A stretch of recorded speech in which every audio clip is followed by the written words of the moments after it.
reported today in The Verge. Final Fantasy VII Remake gives Midgar a luxurious makeover. In the original Final Fantasy VII, Midgar can often feel more like an idea than a place. It's built as a metropolis torn by ecopolitics and economic disparity, yet players have little chance to see these dynamics at play outside of a few small sectors with tiny populations.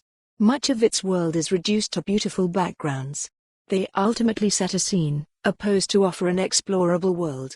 Square Enix's Final Fantasy VII Remake, however, opens up the game's most iconic setting in a way that feels luxurious in comparison. Unlike the original, Final Fantasy VII Remake is being split into a yet-to-be-determined number of separate games. For the first, Square Enix chose to highlight Midgar exclusively, otherwise known as home to insurgent group Avalanche and evil corporation Shinra. Shinra, its private military, and the megacorp's role in the planet's slow destruction are key to the story of Final Fantasy VII. Focusing exclusively on its home base makes sense. After playing a recent demo in New York, the answer to how the developer would turn a few hours of gameplay into a full game feels within reach. The demo shown to press included the game's introduction sequence, in which Cloud, a broody mercenary who joins up with Avalanche for a payday, breaks into a reactor to blow it up. From there, it jumps forward to another mission, this time roping in characters like Cloud's childhood friend Tifa, before once again skipping into a sewer boss battle that adds mysterious magic caster Aerith. Where reactors previously felt like a series of small, linear rooms to pass through, in the remake they become major undertakings.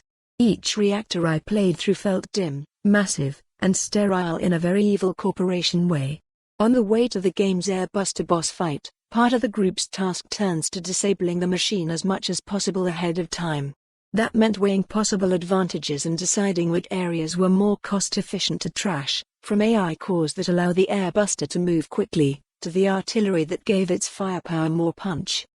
Threaded in between fights, Avalanche's members chat among themselves in the background. Barrett delivers speeches about the group's mission that teeter between rousing and fanatical.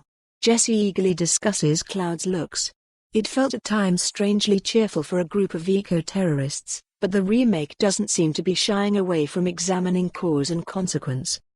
Square Enix leans hard into Shinra as a sort of evil oil empire, but with a planet energy known as Mako. It's ruthless in twisting public narratives to its advantage and keeping the populace dependent on its energy supply by any means necessary. Yet Avalanche's presence, too, has consequences for the people of the city. After the first reactor beef. For more on this story, visit the news article link.